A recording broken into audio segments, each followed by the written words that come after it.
I think I have it going now. Going, Nancy.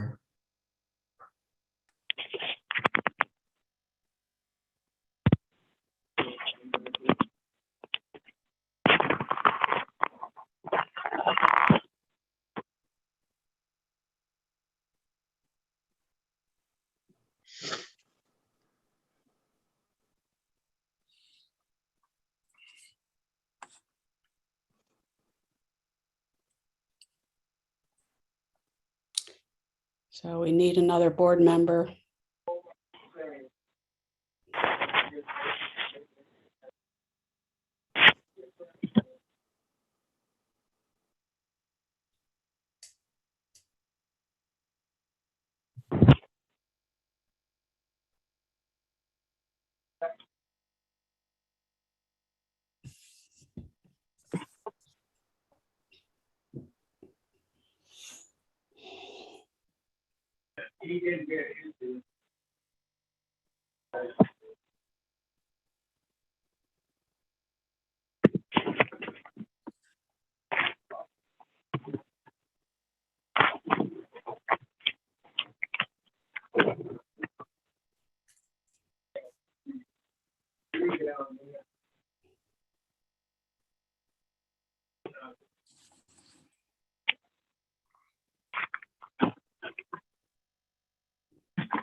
Chair McIntyre, I just got an email from Commissioner Shano, and he said he is not going to be able to make it to the meeting today. Okay. So who else is expected to come? Kate said she would check in. I haven't heard from Commissioner Davis. Other than that, I thought everybody else was dialed in. Commissioner Shano had said that he would be able to attend, but something came up and he's not going to be able to. Oh, it looks like Commissioner Swift is there.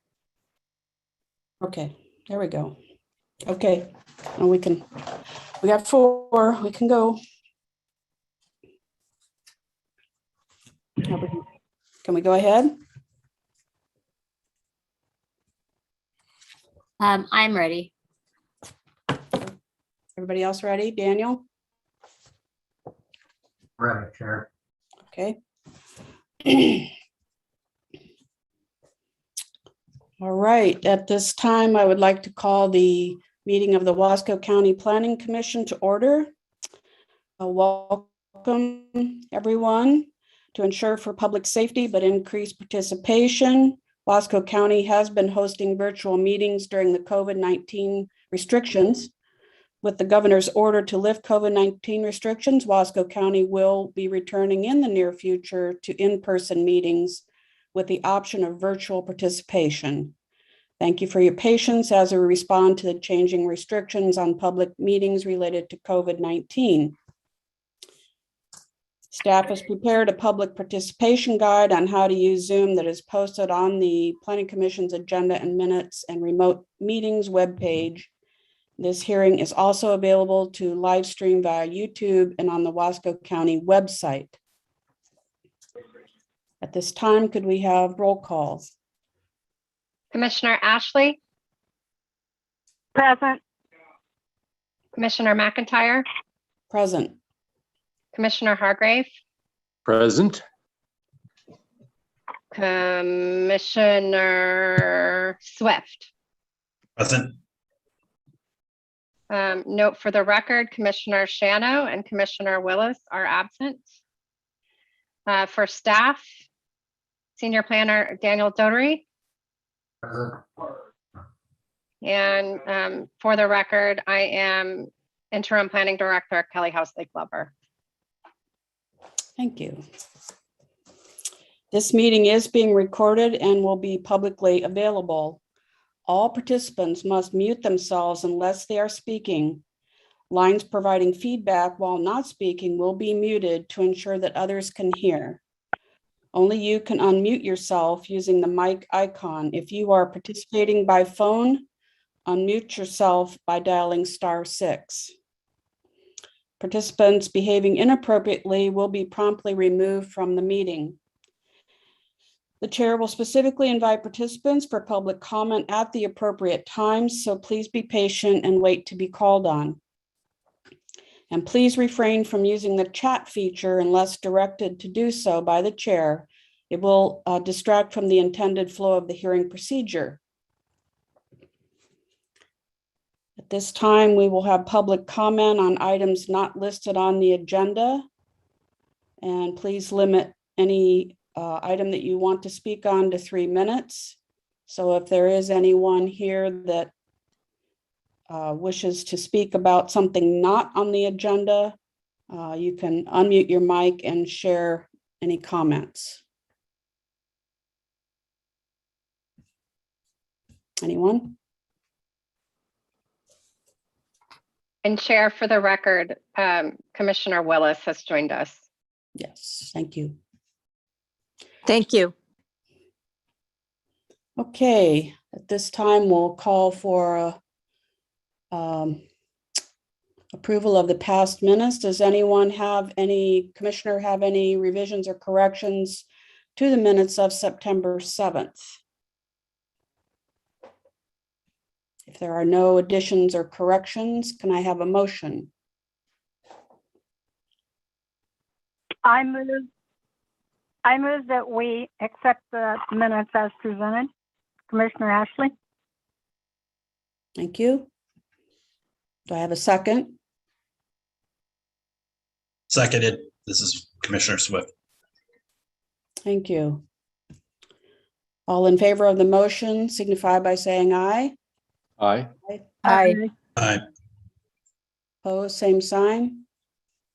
Motion carried. All right, at this time, we will open the public hearing. For the purpose of Planning Commission's consideration for land use appeal for file number 921-19-000193-PLNG, a scenic area review of a new dwelling and structures to support the proposed farm use of raising approximately 13 goats.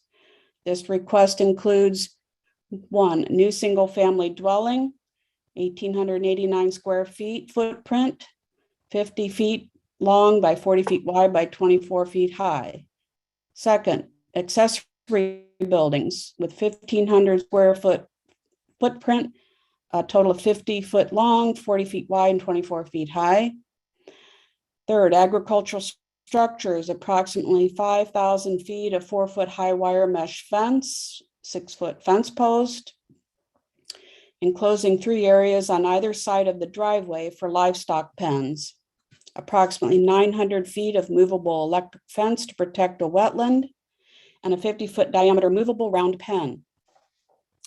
And fourth, a retroactive review of an unlawfully placed well to serve the residential use, and a new 12-foot long by 12-foot wide by 12-foot high well house with a 1,000-gallon water cistern and driveway. The subject property is located north of Husky Road, approximately 0.1 miles west of Jasper Lane and 0.5 miles south of the city of Mosier, Oregon, more specifically described as map tax lot 2N 11E 11 2200, tax account 327. The criteria for approval of the land use decision includes the following chapters within the National Scenic Area Land Use and Development Ordinance for Wasco County. Chapter 2, Development Approval Procedures, Section 2.150, Appeal from Decision of the Director. Chapter 3, Basic Provisions, Section 3.130, A2, Small Scale Agriculture Zone, GMA only. Chapter 4, Supplemental Provisions, Sections 4.040, Off-Street Parking. Chapter 11, Fire Safety Standards, and Chapter 14, Scenic Area Review. The proposed development must comply with applicable provisions contained in the management plan for the Columbia River Gorge National Scenic Area. Generally, unless otherwise noted, if a request is found to be consistent with the NSA Ludo, it is considered consistent with the management plan. Anyone can speak for or against the proposal today. However, only those who have party status will be able to appeal a decision reached by this commission. If you want party status, please say so at the beginning of your testimony. Automatic standing is provided to the following parties. A, the applicant and all owners or contract purchasers of record as shown in the files of the Wasco County Assessor's Office of the property which is the subject of the application. B, all property owners of record as provided in A, above, within the notification area as described in section 2.080A2 of the property which is the subject of the application. C, any affected unit of local government or public district or state or federal agency. D, any other person or his representative who is specifically, personally, or adversely affected in the subject matter as determined by the approving authority. And E, any person who is heard by the Planning Commission orally or in writing before the close of the hearing. The procedure we will follow tonight is first, planning staff will present their report and planning commissioners will be able to ask questions of staff. The appellant will then have the opportunity to testify. The commission will then call upon anyone who wishes to testify in favor of or in opposition to the proposed use. The appellant will then have the opportunity to rebut. Once there is no further testimony from parties who have not testified, the commission will then decide if it is appropriate to close the public hearing. Once the hearing is closed, the commission may ask questions, deliberate, and then vote on a decision. The rules of evidence are as follows. No person shall present irrelevant, immaterial, or unduly repetitious testimony or evidence. If you have submitted written comments, please do not restate it in oral testimony unless you have further information to add. Evidence received shall be of a quality that reasonable persons rely upon in the conduct of their daily affairs. Testimony and evidence must be directed toward the criteria applicable to the subject hearing. Failure to raise an issue accompanied by statements that is sufficient to afford the commission and parties an opportunity to respond to the issue based on that issue. Any party of record may request that the record remain open for at least 7 days prior to the conclusion of the initial evidentiary hearing. Failure to participate in the hearing or in writing precludes that person's right of appeal Board of Commissioners. Written testimony submitted prior to this point, we'll talk about disclosure of interest of ex parte contact. Does any commission member wish to disqualify themselves for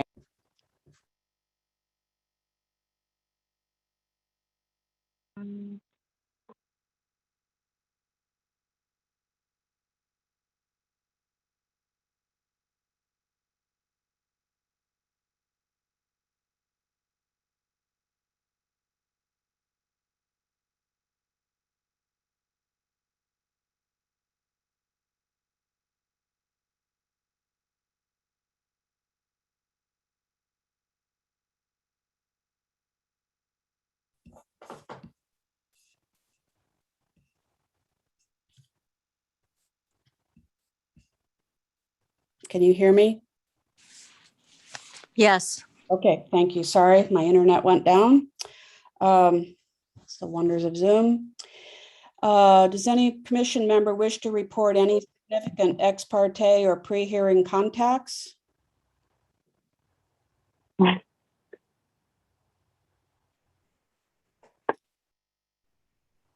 Does any member of the audience wish to challenge the right of any commission member to hear this matter?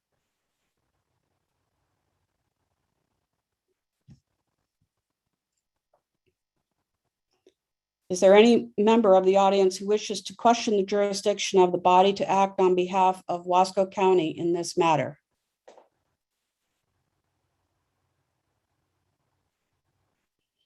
All right, at this time, we'll have the staff presentation.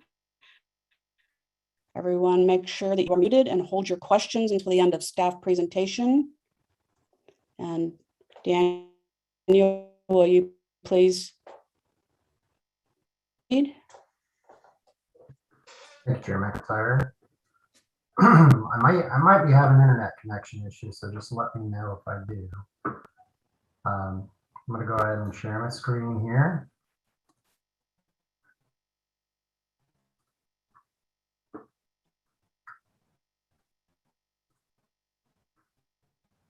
All right, good evening, folks. My name is Daniel Doherty. I'm Senior Planner, and I have been the reviewing planner for this appeal file.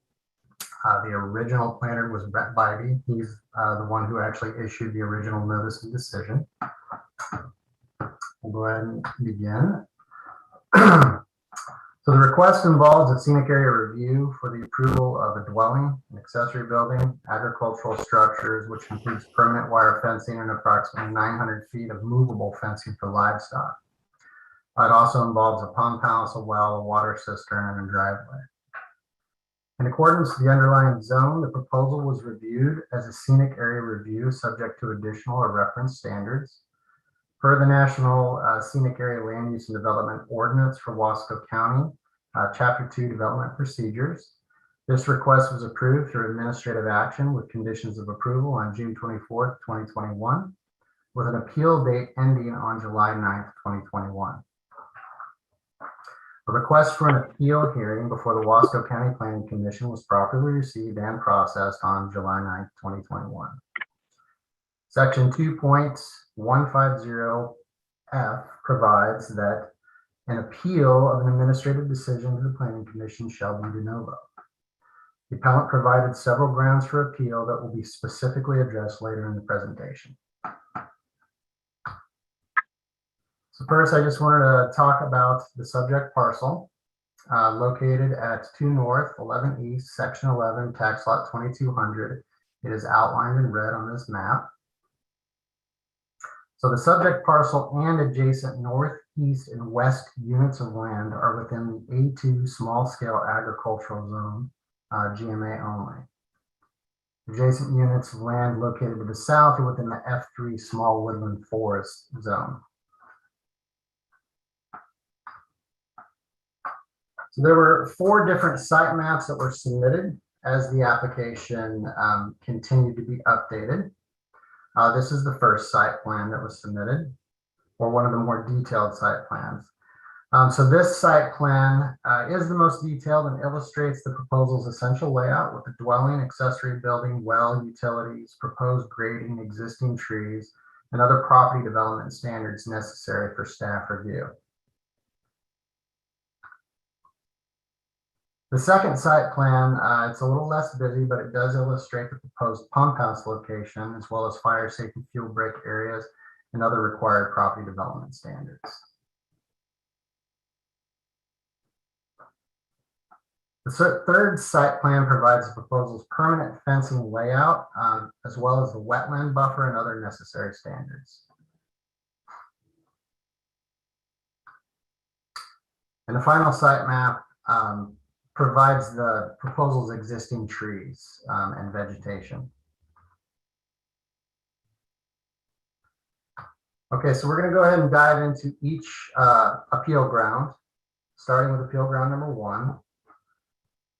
The notice of decision for file 92119000193 did not match the public notice of administrative action because the public notice did not include the proposal for 900 feet of movable electric fence.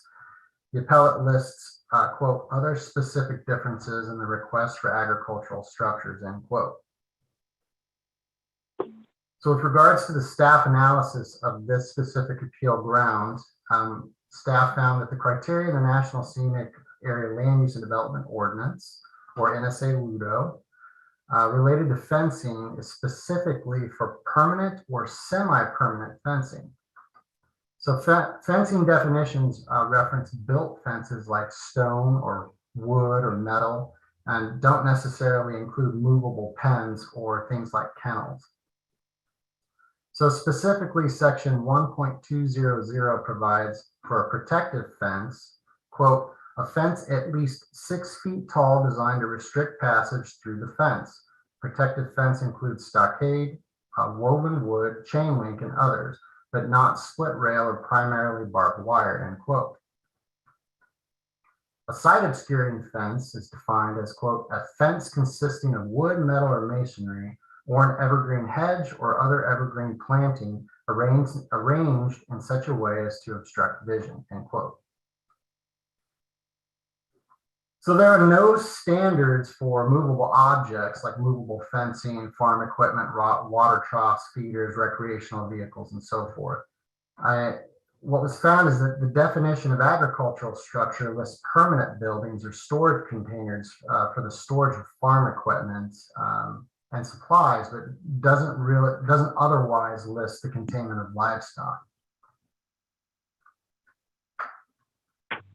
So as such, the standards for the movable fencing are not addressed in the staff report, the original staff report, because they are not subject to the same regulations as permanent or semi-permanent structures. Based on the lack of standards to evaluate movable objects, staff concluded movable objects like the 900-foot of movable fencing are permitted without review and thus are not substantive to the application. Therefore, staff concludes it was immaterial for the movable fence to have been noticed. Its presence in the staff report request portion served only to raise awareness that the staff had advised it as a mitigation measure to reduce or eliminate wetland disturbance. Thus, staff recommends the Planning Commission dismiss this ground of appeal, ground number 1. Moving on to appeal grounds number 2, there are 7 specific appeal grounds listed within appeal grounds number 2. Staff recommends the Planning Commission dismiss ground number 2A, as noted earlier. It's the same as appeal ground number 1. Moving on to appeal ground number 2B. This appeal ground states that the number of animals has changed between the request and the development proposal. Staff report provides for 5 cows, 15 goats, and sheep. It's not consistent with amended application that provides for 12 goats. So the staff analysis of appeal ground number 2B provides that the application, which can be found in attachment I of the Planning Commission packet, included a farm management plan that indicated the ultimate goal of having 12 female goats and 1 stud. The farm management plan indicated an expected 4-year timeline to reach the total maximum number of goats. So the farm management plan was properly submitted and provided. Can be found on details of this can be found on page 8 of attachment A for specific details. The purpose of the farm management plan is to verify the proposed agricultural buildings and dwellings are approved in conjunction with agricultural use and in support of commercial agricultural activity.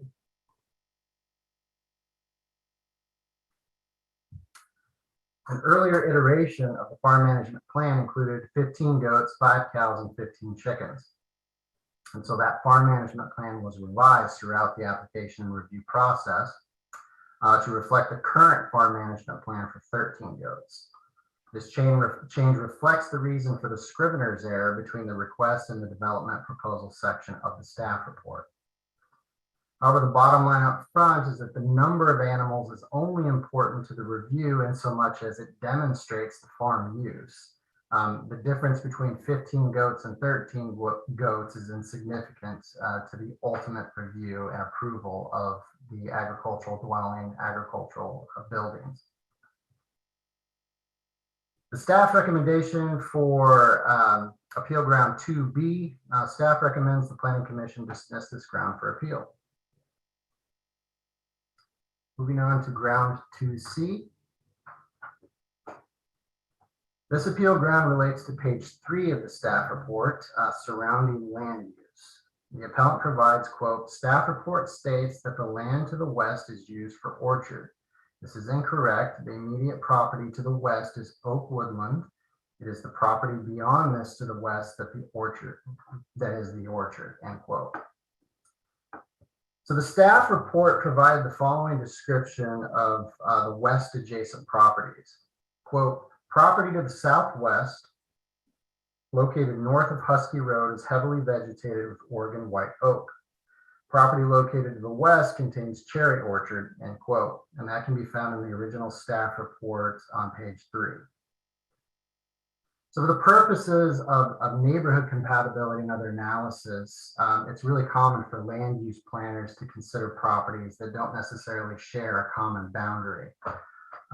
We also analyze property points where they connect at points, as well as evaluating parcels across roads. We do this to really create a full picture of compatibility and for us to understand neighborhood impacts. Furthermore, adjacent is not defined in the management plan or the Wasco or the NSA WUDO. And so we use the common term found in the dictionary, which is defined as not distant, having a common endpoint or border, adjacent lots, adjacent sides of a triangle, immediately preceding or following. And so that's the common use of the word adjacent when we're doing our analysis, or when staff is doing a compatibility analysis. And so what I wanted to do is kind of provide a picture of staff's description of the property. And so as you can see, the subject parcel is highlighted in red. And then I provided the quotes from the original staff report. Property to the southwest, located north of Husky Road, is heavily vegetated with Oregon white oak trees. Property located to the west contains cherry orchard. And as you can see, the property highlighted in yellow is certainly adjacent southwest, and the property highlighted in yellow or in orange is actually connected by a point, the corner, the northwest corner. So staff recommends the planning commission dismiss this ground for the appeal.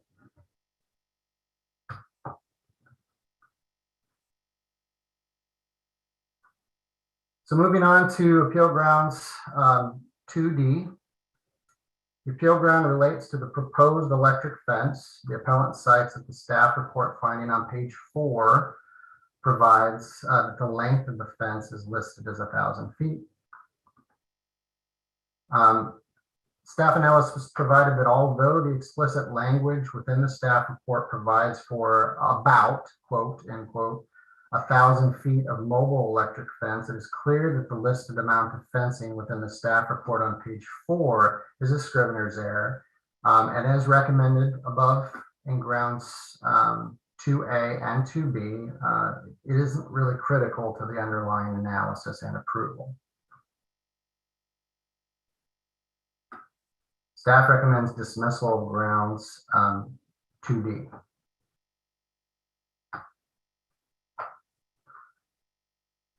Moving to appeal ground number 2E, this appeal ground posits the following, quote, that the subject parcel shares borders with 7 parcels. This is not accurate. It shares a border with 3 parcels and Husky Road to the south, end quote. So the staff analysis was the same as aforementioned. Again, in order to do a compatibility analysis, staff generally analyzes properties outside of the immediate adjacent property lines, which includes properties that are on corners as well as properties across roads. And then, of course, using the common term or the common word of definition of adjacent. So staff recommends dismissal of grounds, appeal grounds number 2E.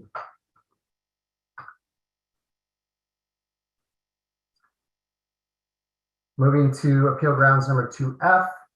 This appeal ground is related to vegetative barriers.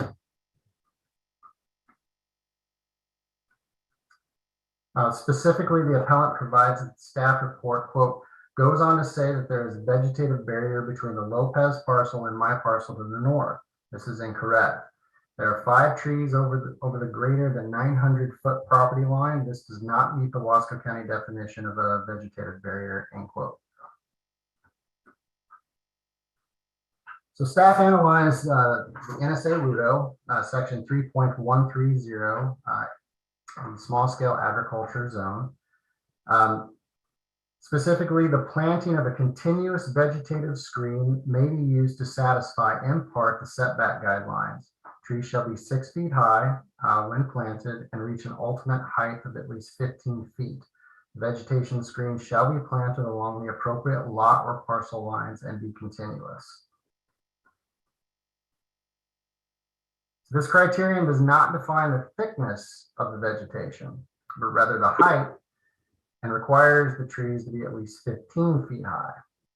Photographs of trees within attachment C in your planning commissioner's packet, labeled as supplement B, appear to be well over 15 feet high. The term continuous is used in the criteria, but implies continuous to the development rather than the entire property line. According to the detailed site plan, the round pen mentioned does not run the length of the 940-foot property line to the north. Instead, it is in the northwest corner of the property and measures roughly 15 feet or 50 feet around.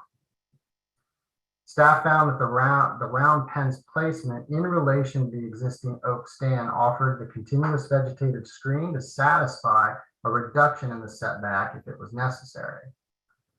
According to GIS analysis, the existing oak stand measures 278.3 feet across in a continuous cluster, providing a vegetative screen for the round pen. The continuous nature of the barrier is related to the developments in question. In this case, the oak stand exceeds the length of the 50-foot pen. Lastly, the requirement for a setback between an open or face non-agricultural or agricultural use classified as other is 100 feet, which the round pen meets in terms of setback distance. As indicated in the previous finding, the round pen is a movable, non-permanent farm-related implement used for holding animals and not generally subject to scenic area standards. And so I wanted to kind of give you a reminder of where this round pen is located in relation to the overall plan. The round pen is located in the northwest corner of the property line between the appellant and the subject parcel. In this case, staff recommends the Planning Commission dismiss this ground for appeal. Moving on to appeal grounds 2G.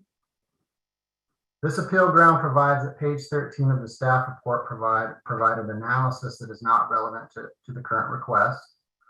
In this case, this does appear to be an error and that staff findings seem to be from a previous application.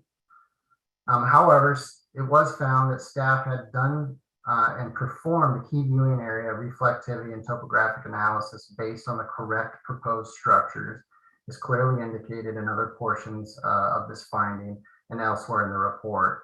And so you can find those specific findings on pages 13 and 14, as well as 15 through 18 of the staff report in attachment E. Staff recommends the Planning Commission acknowledge this error and accept the modified findings for section 14.200 key viewing areas. These modified findings have been included in the Planning Commission packet on page 16 of attachment A.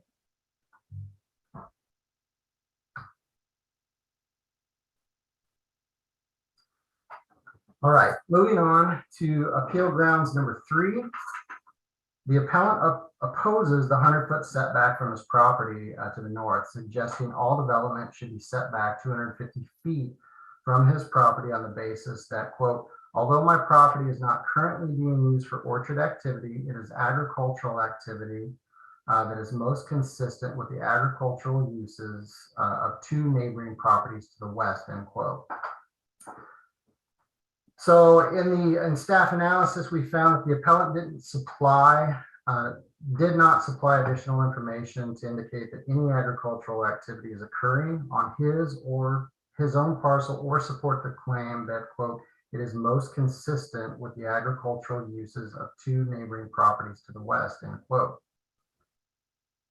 The setback standards utilized, or the agricultural setback standards utilized, are from the NSA LUDO section 3.130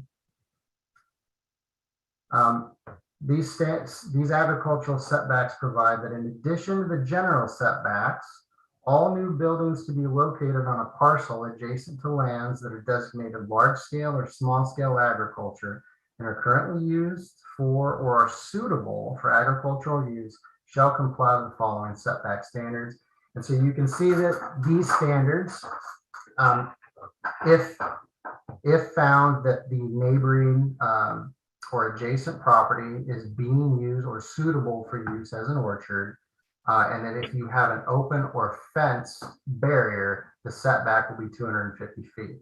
If you have a natural or created vegetation barrier, in this case, the oak, you will have a setback of 100 feet. If you have an 8-foot berm or terrain barrier, you'll have a setback of 75 feet.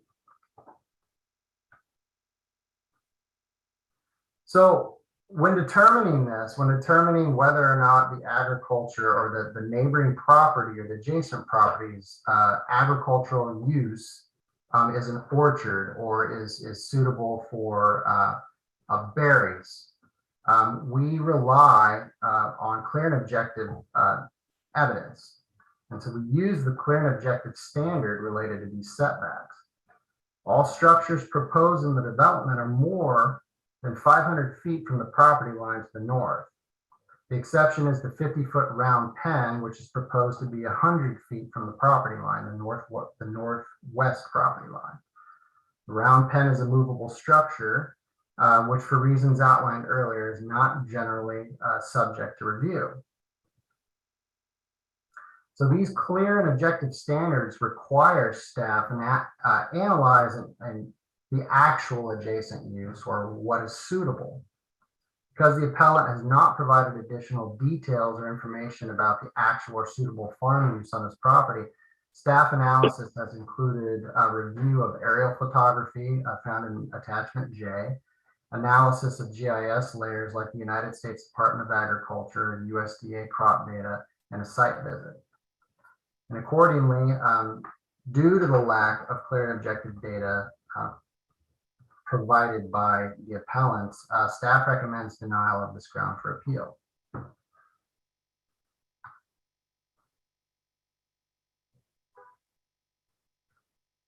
So moving on to appeal grounds number 4 and number 5. The fourth ground for appeal is related to fencing being permitted in the oak woodland, quote, because of its adverse effect on wildlife habitat, end quote.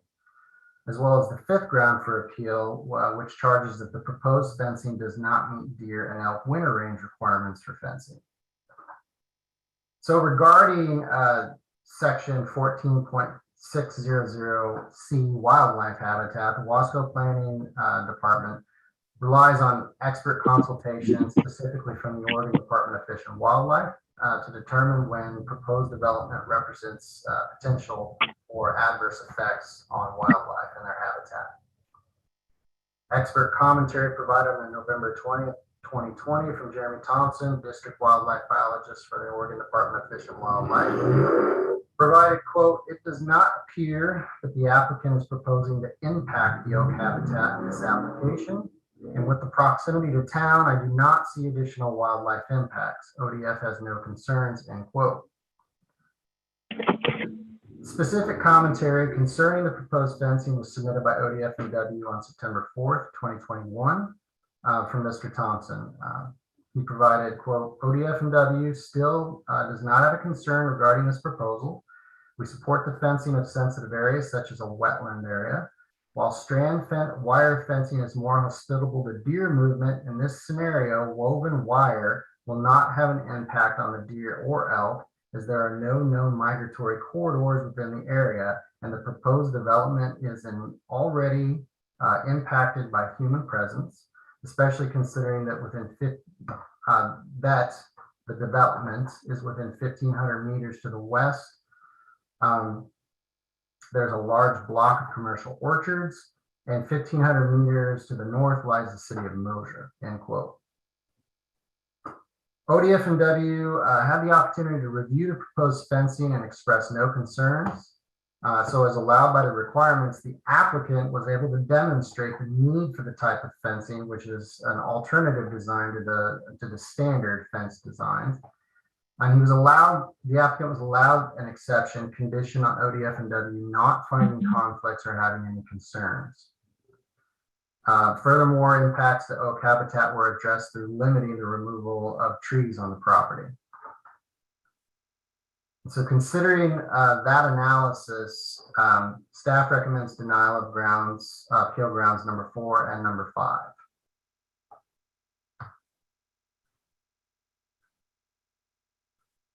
Moving on to appeal ground number 6, the appellant requests a specific condition to require oak tree preservation. So the condition of approval to require retention of all on-site conifers is related specifically to criterion 14.200.k, which is for new landscaping used to screen the development in key viewing areas. Considering the appellant's request as well as the condition, staff recommends dismissal of this grounds for appeal, but does suggest that the Planning Commission modify the condition to require preservation of all trees not impacted by wildfire disease.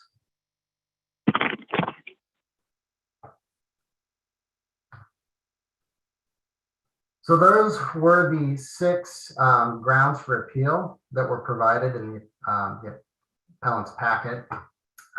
With that, staff recommends the approval of the request with amended conditions and findings as described in attachment A of the Planning Commission packet. That concludes my presentation, and I open it for commission questions.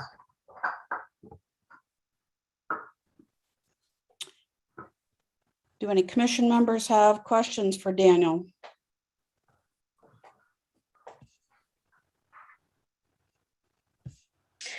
This is Commissioner Willis. I do not.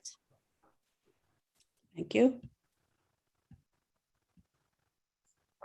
Anyone else? Planning commissioners?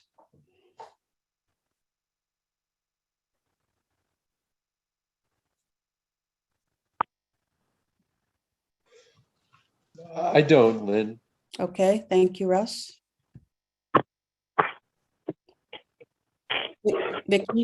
Vicki, do you have any questions?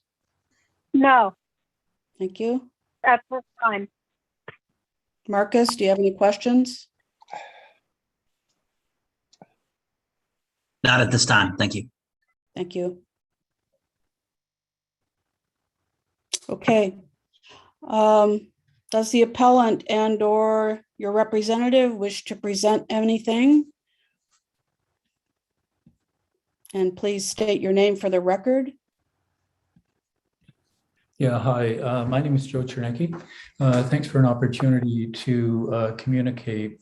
I'd like to kind of go through these sequentially and comment on them. I mean, first of all, I think that the current staff report by Mr. Doherty for item number 2 really ignores the key issue, which is the sequential errors. He's kind of looking at things individually and kind of downplaying the importance of the collective series of errors. And most fundamentally, I think I do not see where this 900 feet of electric fence has actually come into it. On the June 3rd amended request, there is no mention of 900 feet. There's no electric fence in the illustrated plan. And so why is it even an issue of approval or not approval? I really appreciate a response to that.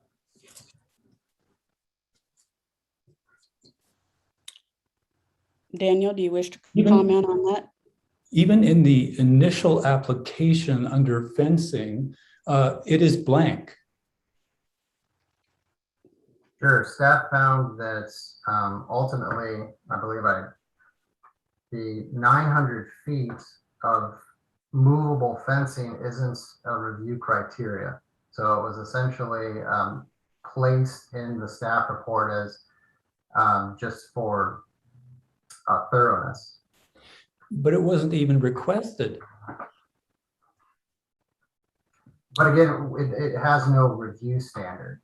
And so it doesn't necessarily need to be in the underlying request.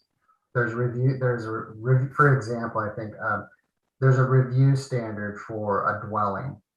And it's clear, the definition for a dwelling unit is provided for in Chapter 1, Section 1.200. And this is why I provided the definition for fence, for both a protective fence as well as a screening fence. Whereas movable fencing has no real clear definition, and it's not provided for in the underlying zone. And so it ultimately was provided for simply just as the planner being thorough at the end of the day. Well, what you're saying is that you've commented on something that doesn't exist, was never requested. So that to me is a fundamental error. So and even in terms of your fundamental analysis of, the fact that it's movable fence means that you can ignore it. I mean, movable fence comes in all kinds of shapes, sizes, dimensions. Just because you can move it doesn't mean it should be automatically approved. I mean, when you look at construction sites around, they've got this luminescent orange checked fencing. And if a property owner said, hey, I want to just lay this stuff all over my property, you're going to say, well, that's all good just because you can move it. I mean, to me, there are fencing standards that should be applied. So that's my opinion. So moving along to the next issue, it's interesting to me, this issue of adjacent, and looking up Merriam-Webster's definition of adjacent, which includes this issue of points. And really, I think in most government documentation, you have to use lay language, common language. And I think if you ask the average person what adjacent means, it means beside. It doesn't have anything to do with a land planner's use, analysis, strategy, or anything else. So I think that what you should be doing is writing your reports in the context of the average lay person. So, but I will quote Merriam-Webster later on. So this issue of the continuous this continuous vegetative barrier. Once again, the language is that there should be a continuous vegetative barrier, and the continuous vegetative barrier should be planted alongside the property boundary. And that is not what is happening here. There is no vegetative barrier. You raise the issue of the height of the trees, and the standard simply says that they have to be at least 6 feet high at planting. It doesn't say anything about their overall height at completion or what happens between those trees. And if you look at this issue of the continuous barrier, if you look at Merriam-Webster's definition of continuous, it is forming an unbroken whole without interruption. And that is not what exists. So I think you're inaccurate in your interpretation. In terms of your comment about the use of my property as potential orchard, it's fascinating to me how you can, on one hand, you describe the lay of the land, the soil types, the slope, and everything is parallel. You say that this is the general trend within the properties of the area. And then I say, okay, there's two properties that are currently being used for orchard, and that's what I'm proposing to do. And now you say there's no grounds for proposing that when the soil types, the slopes, everything about the landform is exactly the same as the adjacent orchard. How do you rationalize that?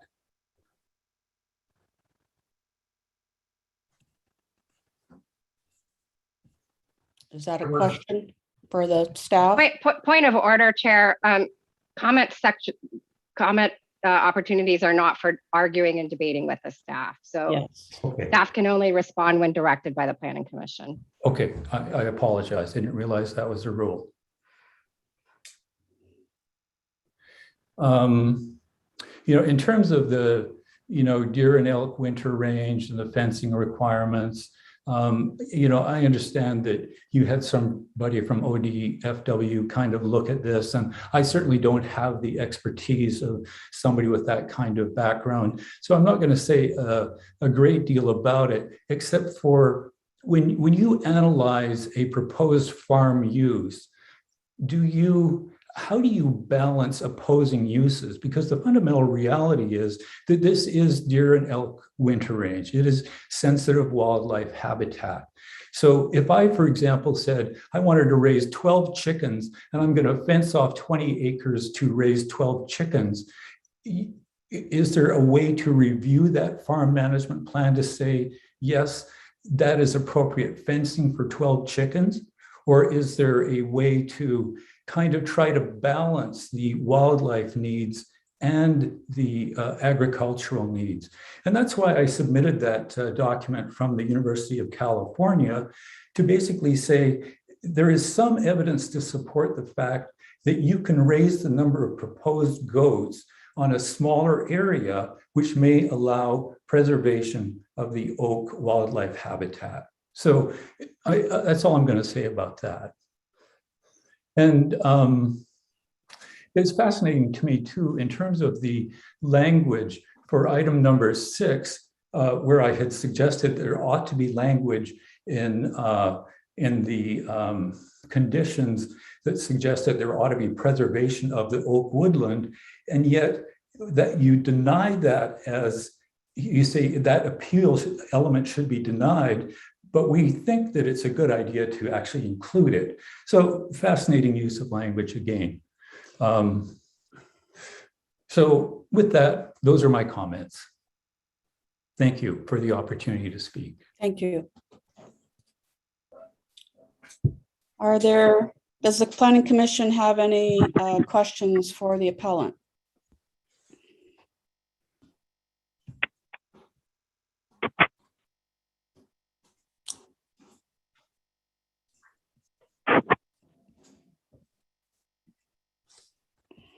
Chair McIntyre, I do have a question.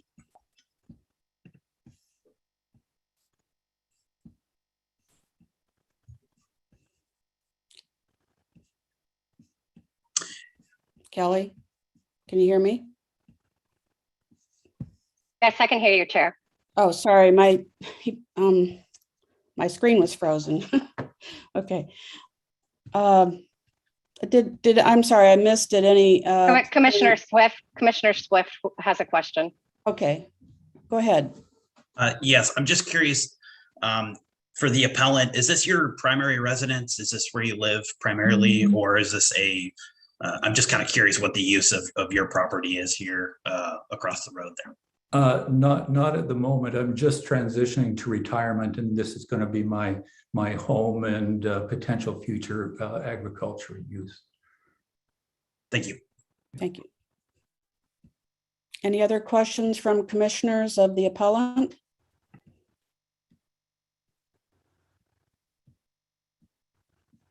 Okay.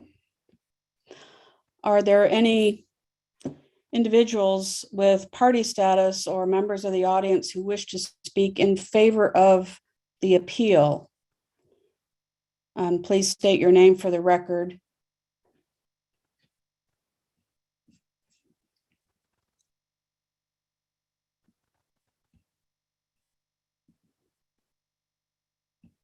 Hearing none. Are there any individuals with party status or members of the audience who wish to speak in opposition of the appeal? And please state your name for the record.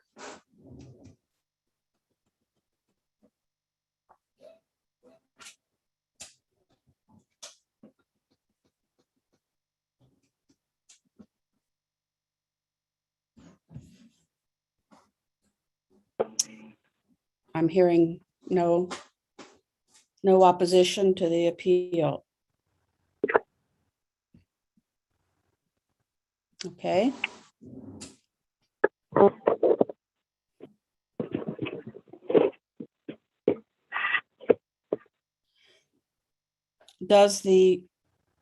Okay, so no further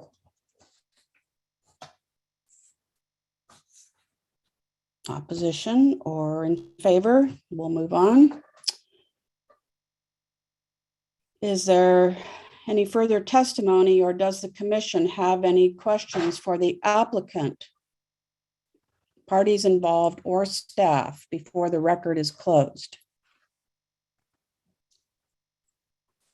Chair McIntyre, can I ask a follow-up question of Dan? Yes. So to jump back to this movable fence issue, was the applicant required to submit any information about a movable fence at all in order to get approval for this? No, because it was found that there was no criteria. There was no underlying criteria to review with regards to the movable fencing, Got it. Thank you. as opposed to the 5,000 feet of permanent fencing, which was illustrated on one of the slides, one of the Got it. maps. Okay, thank you.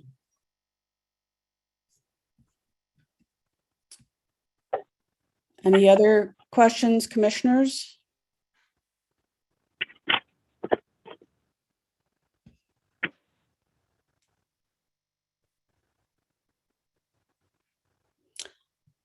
Hearing none, if there's no further testimony and no requests of the record remain open, the public hearing is closed and the planning commission will enter into deliberation.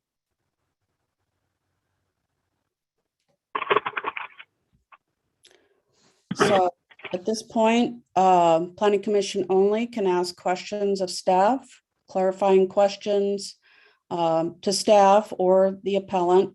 No new information may be added unless the hearing is continued and a specific request is made to staff to obtain additional information for planning commission's consideration. Excuse me, as a matter of procedure, should I be signing off at this point? The deliberations are closed you can listen, but only answer questions if they're addressed to you, sir. Okay, thank you. Thank you. Okay, planning commissioners. Further questions, discussion?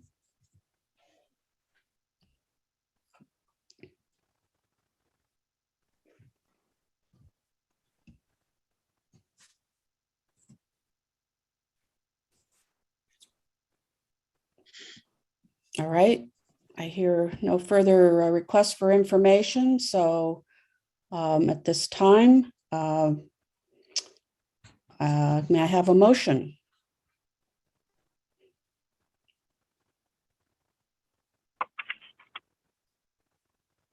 You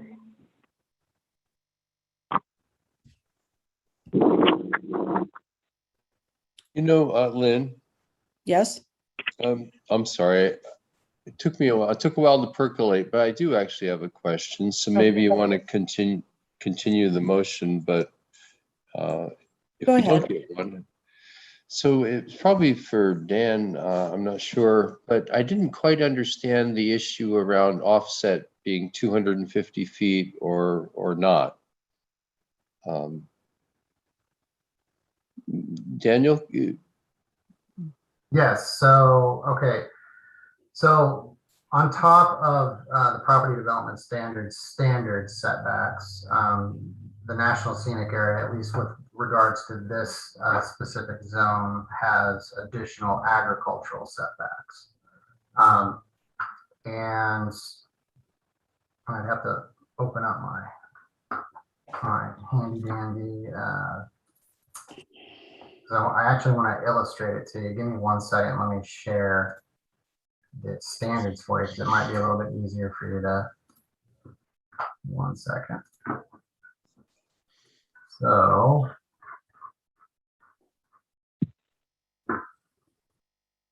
if you can see these standards, when we're trying to make a determination as to the additional agricultural setbacks,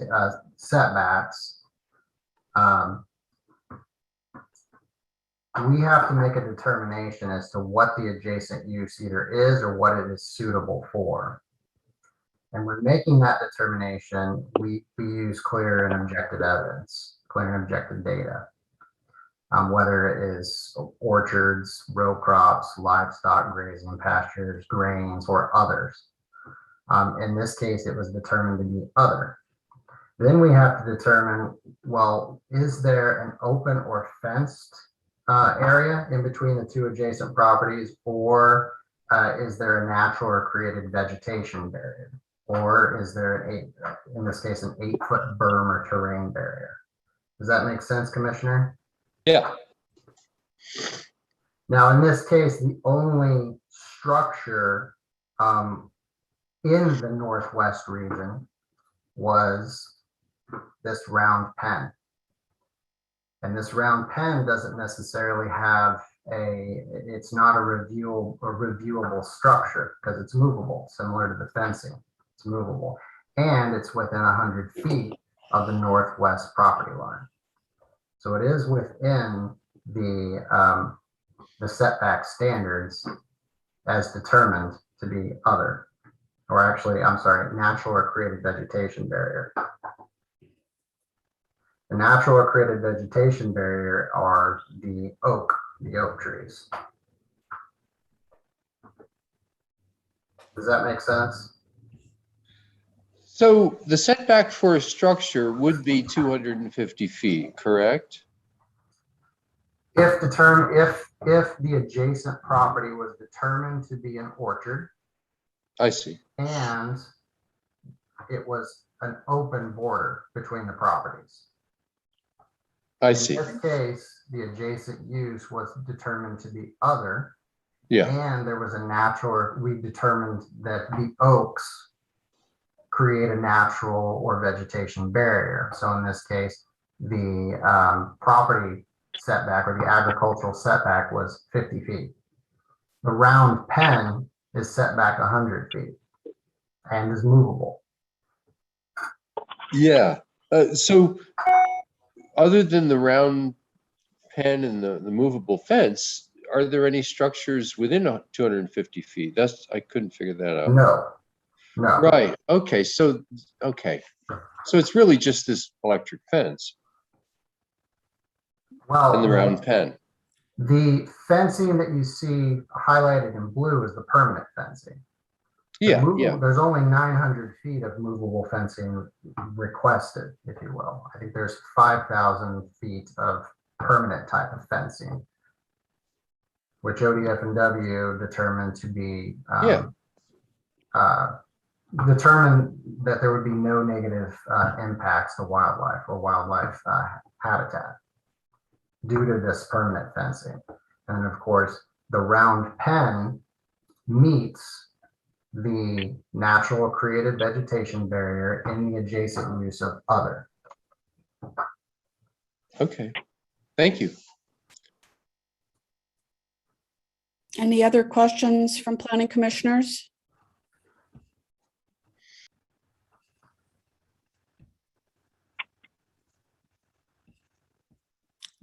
Okay, I'll remind everyone, the staff has recommended that we approve the request by Mr. Lopez with amended conditions and findings as noted in the staff report.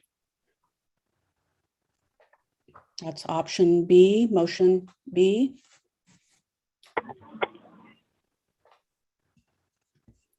Chair, can you hear me? Yes, I move that this is Commissioner Ashley. I move that we accept the staff recommendation with the amended findings. amended conditions and findings. Thank you. I'll second that. Second, thank you. Any further discussion on the motion?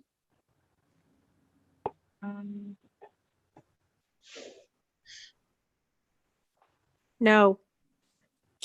No. Okay. All those in favor of the motion signify by saying aye. Aye. Aye. Aye. Anyone opposed? Same sign. Okay. Thank you, everyone. That's conclusion of the hearing. So the decision of the Planning Commission as that Mr. Lopez's request has been approved with the amended conditions and findings as stated in the staff report. The appeal process to the Board of Commissioners. The notice of this decision will be mailed Thursday, October 7th, 2021. The appeal period is 15 days from the date of mailing and will expire at 4 p.m. on Tuesday, October 22nd, per ORS 197.830. If no appeal is filed, the decision of the Planning Commission in this matter shall be final. Do we have a director's report today? Yes, thank you, Chair. Wanted to give you an update on recruitment and some other things that are coming down the pipeline. As you may or may have not noticed, Daniel Doherty has accepted the position of senior planner for the department. So we're so thrilled to be moving him up into that position of leadership. He's been doing an outstanding job training our new associate and assistant planner. So we're just absolutely thrilled to have his leadership and incredible skill set in that position moving forward. Code compliance officer Chris McNeil is now transitioned fully into the current planning program, and he is now fully our assistant planner. We are so thrilled again to have him in a new role on the team, to be able to capitalize on his wonderful connections with the community and skills and abilities and interests. So that's a big step for us. We've invited, I think I mentioned last commission, we've invited some new staff on board as well with the hazardous waste and recycling program, Maureen Riggins, and also Krista Harris, who's on the call tonight, joins us as an office assistant. We're still, I wanted to give an update about code compliance. I'm working with the county administrator to propose to the Board of County Commissioners a slight restructure of the code compliance program, anticipating some of the additional land use code compliance concerns generated from the management plan update. So what I'm proposing is to de-emphasize nuisance cases in place of land use violations, and also prohibit anonymous complaints moving forward, because frankly, we just have more work than we can handle, and nuisance cases tend to represent more of a liability and actually creep out of scope for our skills and expertise in the planning department. So you should anticipate maybe seeing that on the board's agenda, either in the end of October or the beginning of November. Next Wednesday, the Board of County Commissioners is revisiting the fee schedule update. You may or may not have heard some murmurs related to that. We're proposing a 5% based on consumer price index increase of all of our fees, with the exception of national scenic area fees. I was directed by the board to scrutinize those fees and make them more consistent with actual cost based on time tracking data collected by the current planning team last year. There was some concern that this was creating an inequity based on subsidization rates between the county and the scenic area. So the board will be considering increases based on subsidy rates. Currently, data has found we're subsidizing the scenic area fees at a rate double that we are for the rest of the county. So I'm assuming those fees will still increase substantially, but likely to be less than was initially proposed last month. Reminder that on October 20th, the first Board of County Commissioner meeting to hear both the Land Use and Development Ordinance update and the National Scenic Area Land Use and Development Ordinance update. We'll have those hearings beginning at 9:30 on Wednesday morning, October 20th. And then the tentative date for the second hearing is on November 3rd. We've received notice from the Columbia River Gorge Commission staff that because so many of the counties are competing to get the updates in on time, the deadline was December 11th, they're likely to schedule hearing the updates in January or February. So we'll know when we get a little bit closer to that date. That's all the news that's fit to print today. I'm happy to answer any questions or concerns that you have. Just again, want to say thank you for all your hard work. We are continuing to chug along with all of our long range work and our current planning work. And I think the team, it just continues to do outstanding and really wonderful work. So a big kudos to them and big kudos to you. I know it's been a lot of reading the last couple months. We're anticipating potentially November off. And then we have a tentative schedule in December to hear the LUBA remand for the Wilson case, which you would have heard several years ago. So happy to answer any questions that you have at this time. Thank you, Chair. Thank you. I just had one question about the fees update. If the fees include indirect costs or just staff time, do you have an indirect cost plan or? It includes some soft costs, mailing, those kinds of things. Okay, I just want to make sure it included everything that you needed to. Okay, anybody have any questions, comments? Congratulations, Daniel, and thank you for stepping up. Thank you, Commissioner Chair. Okay, no comments. We'll have a motion to adjourn.